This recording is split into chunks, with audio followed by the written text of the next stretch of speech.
Hey everyone, today I have another tier list for you, and up front, gonna be completely honest, this tier list was originally supposed to be tiering all of the different heroes in the game, a full aggregate of all playable characters, and I did the recording and was getting ready to edit it and ship it out, only for it to get corrupted or something, and the audio wasn't working, wasn't playing, and it honestly took quite a bit of work, and I didn't feel like re-recording the entire thing all over again.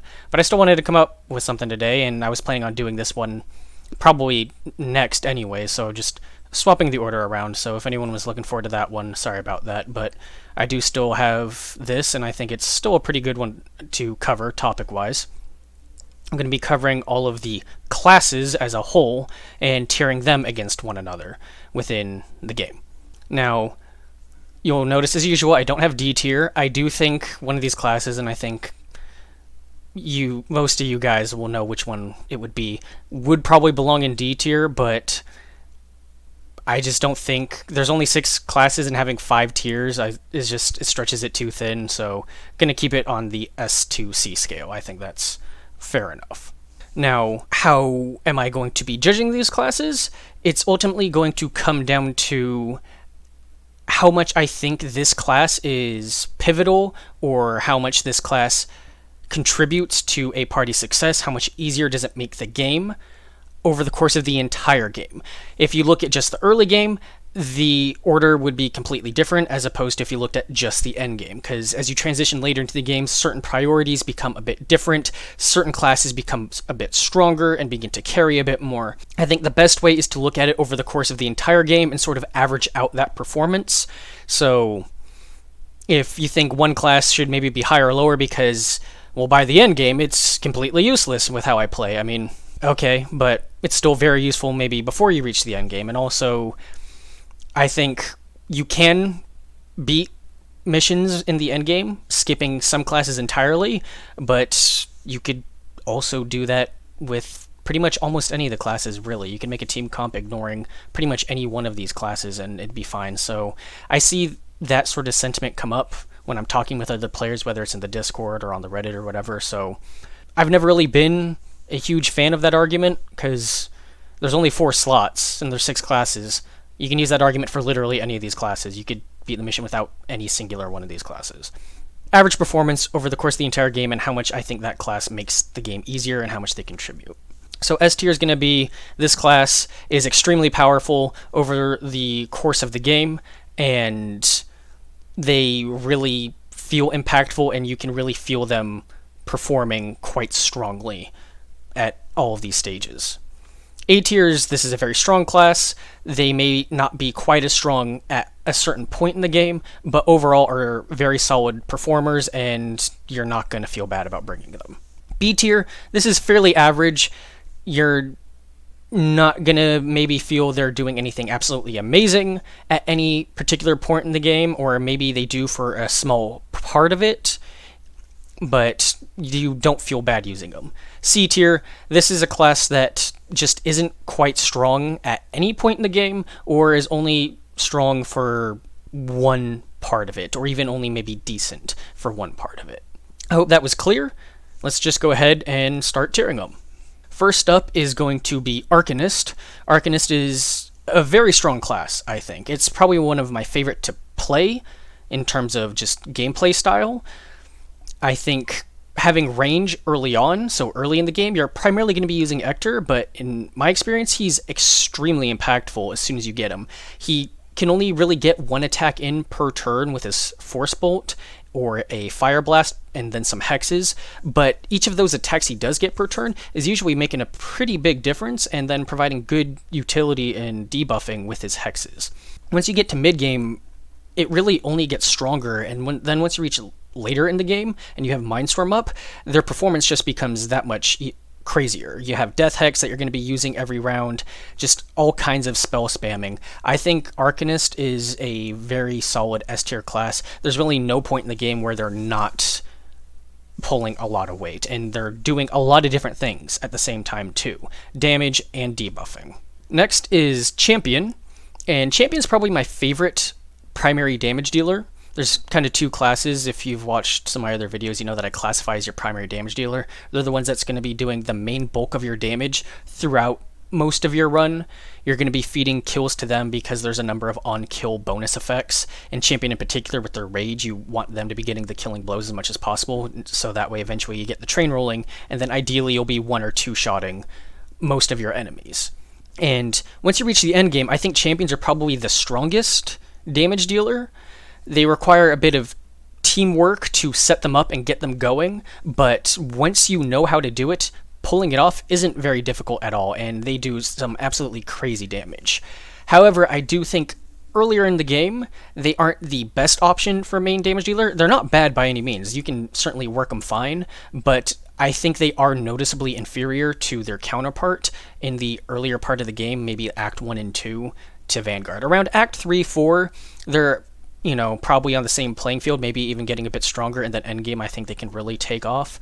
But since I am looking over the course of the entire game, I don't think they are going to be in S tier. And I know some players just really, what does the most damage, that's what's most important. I kind of get where they're coming from, and I agree to it a little bit to some degree, but if you're looking over the course of the game, being able to do other things other than just damage is very useful and very important, especially on the higher difficulties, so I think Champion belongs in A tier. Next up is going to be Defender, and Defender's a really cool class. It's your sort of tank, very stereotypical, filling into that RPG role, the one that's going to be taking the hits, drawing the hits into them.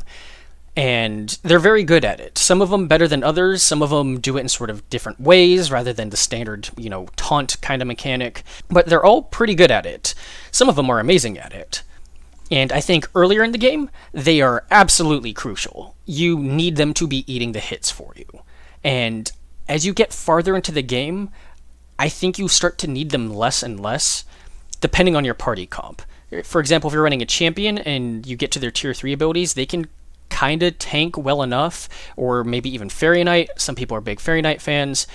You just kind of get a bunch of alternative options for them to tank. None of them are quite as good as a defender, I think, but can maybe do it well enough if the rest of your party can support and weaken the enemy so they don't need to take the hits like a defender. I think they ultimately, over the course of the entire game, average out to a fairly average performance. They're extremely powerful early, Act 1, 2, kind of decent Act 3 and 4, and then at endgame, I think they really kind of start to fall off a little bit. Some defenders in particular stay pretty relevant because they have other tools in their skill tree that support the party, not through tanking, and that keeps them relevant, but the tankiness factor, I will admit, drops out a little bit. So I kind of want to put them like low A tier, but I think I'm going to put them in B.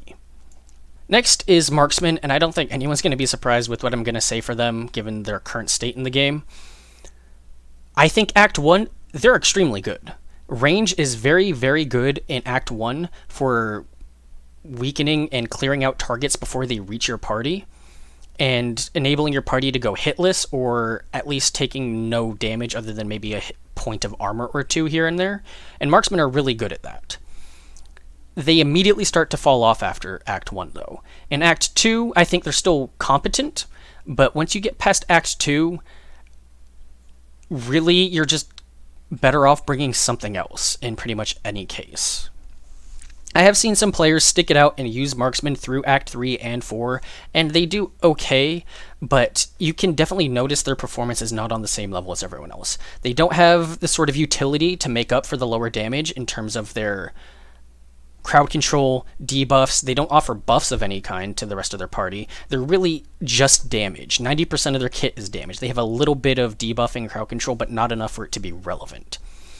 There's like 1.5 exceptions to this, but it's not enough to raise the entire class as a whole. Once you get to endgame, they can be really good if you sink a lot of resources into them. Their class itself does not become better, and I'm evaluating the class, not the gear the class can get. So even in endgame, not great. It just gets worse as the game progresses even further. So given that the class has just a flat line decline downward, it goes in C tier.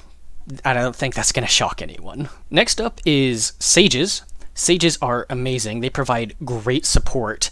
They're obviously most famous for their Inspire ability, which is extremely powerful, and their Bless ability, also very powerful, to increase the melee damage of your main damage dealer, your champion or your Vanguard. They really help boost the performance of them to just pull off turns that they wouldn't have been able to otherwise. Aside from that, they have decent damage. A lot of them do have decent damage. Some of them can actually get like triple digit damage, which is really good. So they can actually make for fairly effective secondary damage dealers. Their tankiness can be a little but overall it's alright. If you pick up some of their spells, they can definitely compensate for that quite a bit. And they really just fit into every team quite well. I think they're very strong enablers, but I don't think they really carry any performances. They really are sort of a win more kind of unit, where if you already have a strong team, you put a Sage in and it can make it even stronger because they have strong buffs and strong support to allow your team to do more. And they're decent secondary damage dealers, like I said, but because they're not really carrying, I think, at any stage of the game, they're just really strong enablers. They go into A tier for me. Last up is going to be Vanguard, and Vanguard's the other main damage dealer, and they are very good at what they do from the very beginning.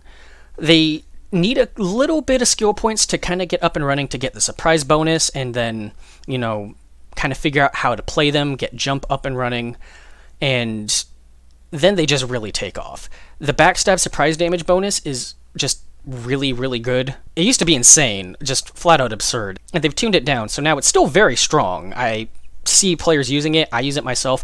Does not feel bad in the slightest, but it definitely feels more fair. They just do crazy damage all the way through the entire game. From Act 1 into endgame, they're doing crazy good damage, and they just get better at it. And they're going to be doing so many attacks per turn, and they can get really good AP refunds on their kills. They have a 2 AP refund built into their skill tree for a 3 AP attack. Most of them do. All of them but Tristan. And that just increases the efficiency of their turn even more. They just get better and better as they go. Like, noticeably so, I think. And they just stay a powerhouse of damage dealing. They don't offer much in the way of utility, support, debuffing, any of that, but they're really good at damage dealing, and they stay really good at damage dealing for the entire game. And I think because of that, because of how easy they are to use and just how effective they are through the entire course of the game, they can really carry a team with their damage dealing capability. I think they also belong in S tier. While I do think once you reach the end game and you've built up your champion properly, the champion can be the stronger option between the two, I just really don't think it's a question of who's the better damage dealer in Act 1 or 2. Again, champions aren't bad, but Vanguards are just so much easier to use, and they just come online so much quicker. They're just the better option over the course of the game. And even though champions may be better in the endgame, Vanguards are no slouches by any imagination. And that'll wrap up the tier list. I'm sure there's going to be a lot of strong opinions on this order. I honestly have no idea how my personal interpretation of them and my view of the classes will compare to really any other players. I mean, I think other than Marksman being in C tier, everything after that, I don't know what other people are going to think. So I'm really curious how you would order them and why. Please let me know in the comments. I love reading everyone else's thoughts that cares to share them with me. It's a lot of fun doing this and seeing what other people have to think about it. Again, sorry that this wasn't the original tier list I had kind of been saying I was going to be doing at this stage. Just technical problems, but definitely coming out next week. And that's it for this one. Thanks for watching.